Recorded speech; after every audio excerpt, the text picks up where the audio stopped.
Bonjour tout le monde, bienvenue à toutes et à tous à cette webconférence qui débutera immédiatement et qui devrait durer environ une trentaine de minutes.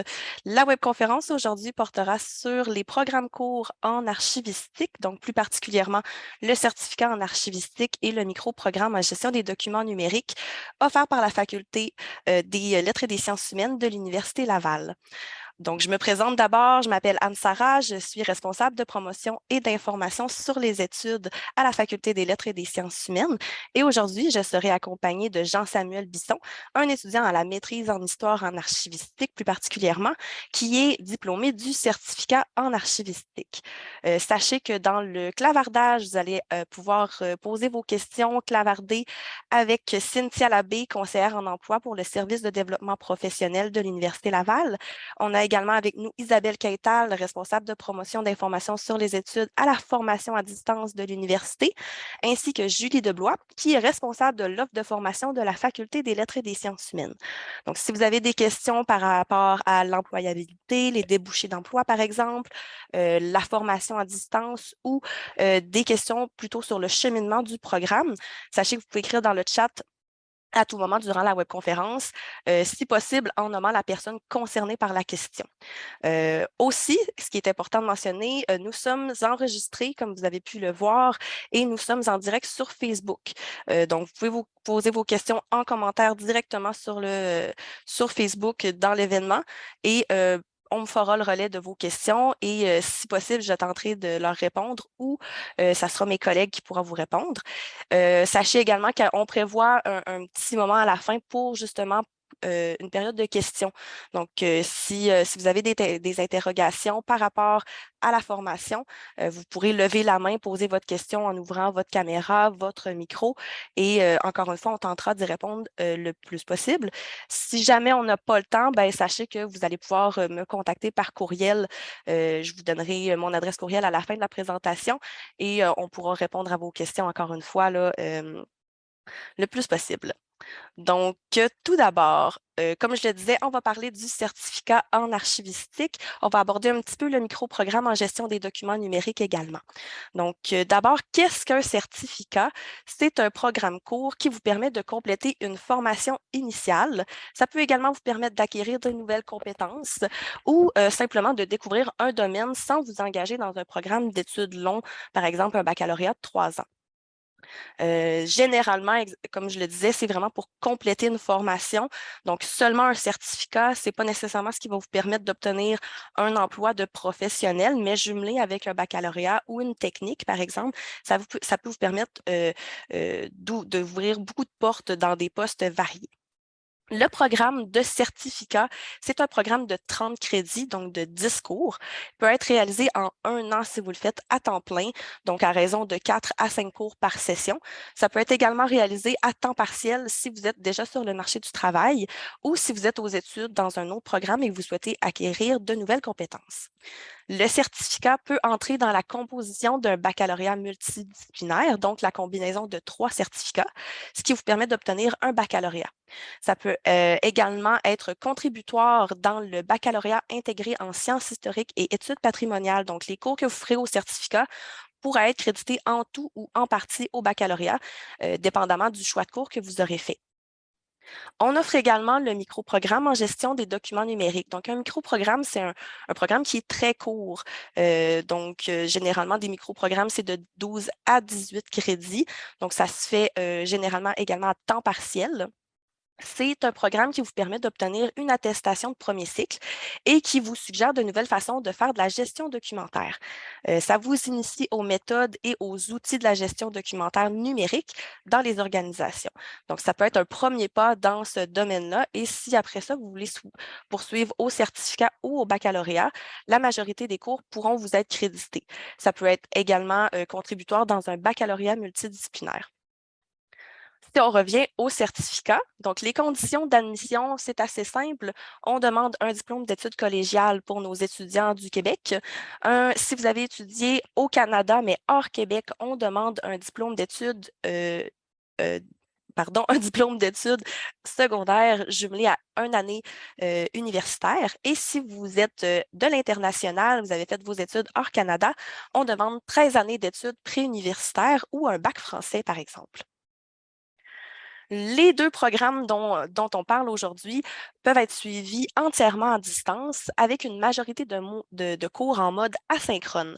Asynchrone, ça veut dire que durant la semaine, le cours va être déposé dans mon portail et vous allez pouvoir le suivre au moment qui vous adonne dans la semaine. Donc, il n'y a pas de plage horaire fixe à chaque semaine. C'est vous qui le faites à votre rythme, si on veut, là, tout en respectant évidemment le cheminement du programme. Il y aura quelques cours à option qui, si vous le désirez, pourront être suivis en présentiel sur le campus de l'université.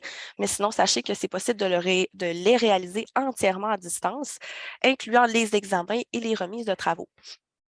Les examens à distance peuvent être, encore une fois, là, vous n'avez pas besoin de vous déplacer sur le campus. Vous pouvez les faire, si vous êtes au Québec, vous pouvez les faire dans un centre d'examen qui serait proche de chez vous, par exemple dans une université ou dans un centre d'établissement, un centre d'études collégiales près d'où vous habitez. Ou si vous êtes de l'international, la formule est un petit peu plus complexe. Vous devez vous trouver un surveillant pour évidemment surveiller votre examen, mais en temps et lieu, ne vous inquiétez pas, on va vous donner toutes les informations nécessaires à la réussite de vos études. Pour la remise des travaux, généralement, ça se fait en ligne via le portail des cours, donc c'est assez simple. Le programme de certificat vous permet de réaliser un stage qui est obligatoire au parcours. C'est un stage de 3 crédits que vous pourrez réaliser après avoir complété 24 crédits au programme, donc presque l'entièreté. Le stage peut être réalisé seulement à l'hiver et à l'été. Donc, ce qui vous permet de compléter les 24 crédits nécessaires à sa réalisation. Ce qui est intéressant du stage, c'est que vous n'avez pas nécessairement de démarche à effectuer pour vous trouver un milieu de stage. C'est le responsable ou la responsable du cours qui s'occupe de faire les démarches pardon, de recherche et de jumelage. Donc, vous n'avez pas à contacter quiconque là, pour vous trouver un milieu de stage. Par contre, si jamais vous avez vraiment un endroit où vous voulez faire votre stage précisément, la personne responsable du cours peut en tenir compte, peut vous permettre de le faire, mais on ne peut pas garantir que ça va être accepté parce qu'il y a des conditions spécifiques à respecter. Donc là encore, en temps et lieu, ne vous inquiétez pas, on va vous appuyer pour que votre stage se déroule le mieux possible.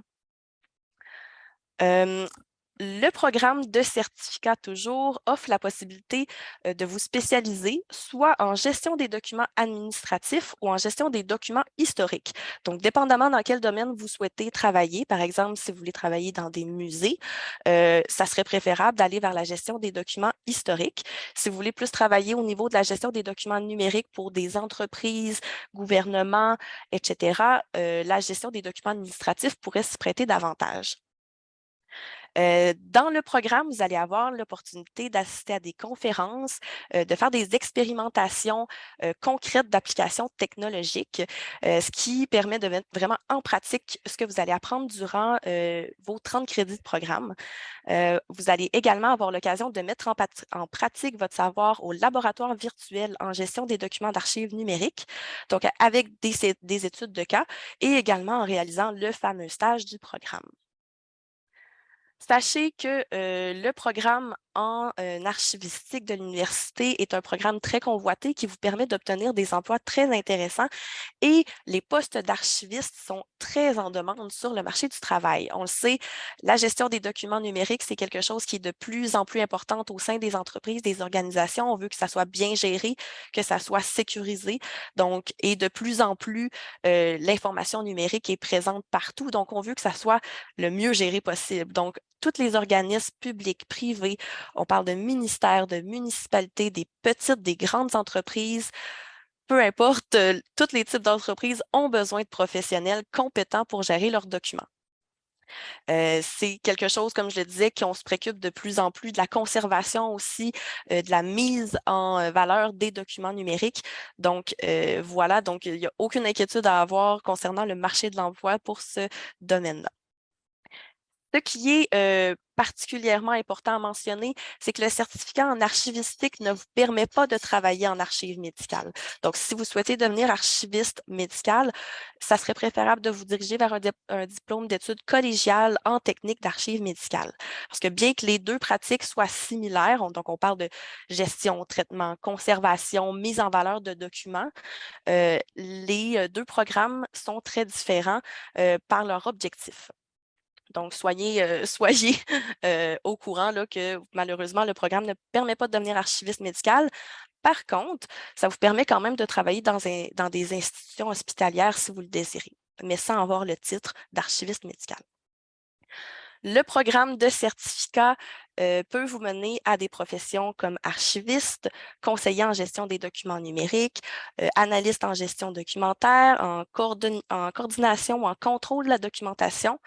Ça peut être spécialiste de la gestion des dossiers, recherchiste. Bref, il y a beaucoup, beaucoup d'emplois disponibles après avoir complété cette formation-là.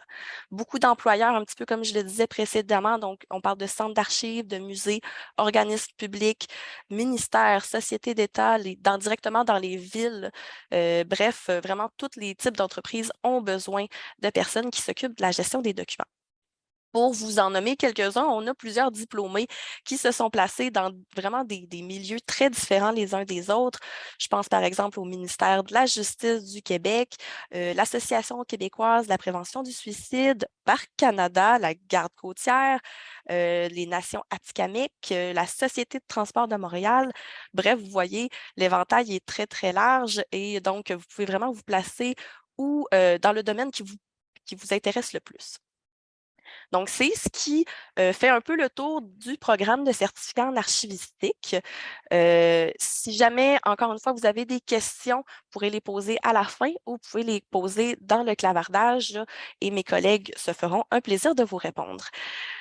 Maintenant, vous savez, comme je l'ai dit, j'ai avec moi un diplômé du certificat en archivistique qui est avec nous aujourd'hui. Donc, il va pouvoir nous parler un petit peu plus de son expérience, pourquoi il a entrepris le programme bref, je vais le laisser se présenter. Donc, Jean-Samuel, si tu veux un peu nous expliquer ton parcours, pourquoi en fait tu as entrepris tes études en archivistique à l'Université Laval? Est-ce que tu avais des intérêts personnels, professionnels? Bref, je te laisse parler. Oui, ben c'est ça. En fait, moi, au moment où j'ai commencé le certificat en archivistique, j'étais en orientation. En fait, je savais pas trop dans quel programme m'en aller. Puis, après mes rencontres avec une conseillère d'orientation, j'ai rencontré une archiviste au Musée naval de Québec. Puis, elle m'a expliqué là, en quoi consistait son travail et tout ça. Puis, elle m'a aussi dit qu'elle avait étudié là, en archivistique à l'Université Laval. Fait que c'est là que j'ai découvert que ça m'intéressait. Puis ça semblait vraiment être un métier valorisant. Puis, je suis quand même une personne ordonnée par nature aussi, fait que ça a été un bon point aussi pour faire en sorte que je corresponde là, Mhm. à ce programme-là. Mais n'empêche que je connaissais quand même très peu là, le métier d'archiviste là, en général. Fait que j'ai vraiment aimé ça là, quand je me suis inscrit au programme, j'ai découvert que ça survolait là, plein de domaines, un peu comme tu l'as mentionné tantôt. Donc, c'est ça. Super. Est-ce qu'il y a une raison particulière pourquoi tu as choisi d'étudier à l'Université Laval? Ben, avant, j'avais déjà complété un baccalauréat en sciences politiques. Donc, c'est suite à ça là, que j'étais en orientation. J'étais un peu moins là, certain de vouloir continuer dans cette branche-là, mais j'ai quand même apprécié mon expérience là, à l'Université Laval en général. Donc, je voulais vraiment continuer là, ici. Puis, même si les cours sont offerts à distance là, au certificat, j'ai vraiment aimé ça, l'ambiance sur le campus aussi. Tu sais. Puis, je demeure à Québec aussi, fait que Mhm. c'était vraiment un avantage pour moi là, d'étudier là. Super. Puis, on m'avait aussi parlé de la technique en documentation, qui est plus au cégep, mais c'est ça. Donc, par attachement un peu à l'Université Laval, j'ai décidé d'y aller pour le certificat. Super. Dis-moi, est-ce qu'il y a un cours en particulier ou une expérience qui a été déterminante dans ton parcours qui t'a vraiment confirmé ton choix là, d'études, de domaine? Euh, ben, c'est certain que le stage a vraiment été particulièrement déterminant pour moi. Là. C'est là que j'ai pu vraiment concrétiser valider Mhm. vraiment que le programme correspondait là, à moi. Mais pour ce qui est des cours, il y a quelques cours là, en particulier qui m'ont particulièrement justement aidé. Donc, je pense entre autres à la gestion des documents institutionnels, qui est je crois qu'il est un cours à option en fait, mais qui a quand même été très déterminant pour moi pour si on veut travailler au gouvernement, entre autres. Là, Mhm. c'est un cours qui nous en apprend beaucoup sur comment concevoir des calendriers de conservation, par exemple, pour les délais de conservation des documents Mhm. administratifs. Donc, en particulier ce cours-là, je dirais. Parfait. Puis dis-moi, ben là, en fait, tu sais, on sait, je l'ai dit au début, tu as poursuivi tes études dans le domaine au deuxième cycle. Euh, mais dis-moi, là, en ce moment, dans ton travail, comment tes études en archivistique t'ont été bénéfiques? Donc, qu'est-ce que ça t'a apporté comme peut-être comme compétence ou vraiment ce qui a pu te faire te démarquer? Oui, ben en fait, je travaille actuellement au ministère de la Famille du Québec. J'ai un emploi étudiant là, en gestion documentaire. Puis, à tous les jours que je travaille, je puise dans les connaissances que j'ai apprises là, au certificat. Donc, comme j'ai dit tantôt, les délais de conservation dans le cours de gestion et documents institutionnels, c'est quelque chose auquel je me réfère souvent là, Mhm, dans mon travail, parce que j'ai eu à faire ça, entre autres. Mais de façon plus générale, là, je pense que le certificat nous apprend à avoir quand même un esprit critique, puis un bon esprit d'analyse aussi là, pour bien cerner les besoins là, de nos clients, si on veut, ou des employés du ministère, par exemple. Donc, quand il y a des projets de développement ou ben de la conception d'outils de gestion documentaire, ben ça nous permet de vraiment bien comprendre les besoins là, de l'organisation à ce niveau-là. c'est génial. Dis-moi, tantôt, tu me disais, là, ton stage a été une belle expérience pour toi. Est-ce que tu peux nous en parler un petit peu plus? Par exemple, tu à quel endroit tu as fait ton stage? Bref, juste une description là, sommaire de ton expérience. Oui, ben, moi, j'ai fait mon stage à l'hiver 2021 au ministère de la Sécurité publique. Donc, c'est ça qui m'a bien préparé, là, comme je disais tantôt, à exercer un emploi en gestion documentaire au gouvernement. Mais le stage au ministère, là, ça m'a vraiment aidé à mettre en pratique là, ce que j'ai vu dans le Mhm. certificat. C'est vraiment là qu'on concrétise un peu nos connaissances. Puis s'il y a des choses qui restent encore un peu plus floues, ben, c'est là qu'on met vraiment la touche finale. Fait que, puis j'ai eu la chance d'être supervisé par une archiviste très expérimentée aussi, là, qui m'a appris beaucoup de choses au cours de mon stage. Fait que c'était Ça très doit être, pertinent. ça doit être très motivant aussi à poursuivre. Donc, j'imagine que c'est pour ça que tu as décidé de poursuivre à la maîtrise. Oui, c'est ça. Donc, quand j'ai commencé le certificat, je pensais me contenter de ça, puis commencer à travailler après, mais par intérêt aussi, j'ai décidé de continuer, puis je trouvais que la maîtrise était un beau défi aussi, là, puis une occasion d'approfondir certaines connaissances, puis de considérer aussi d'autres approches qu'on voit pas nécessairement au certificat, donc Mhm. d'autres façons de faire. Ben, c'est super. Merci beaucoup, Jean-Samuel. Donc, c'est ce qui fait le tour pour notre présentation.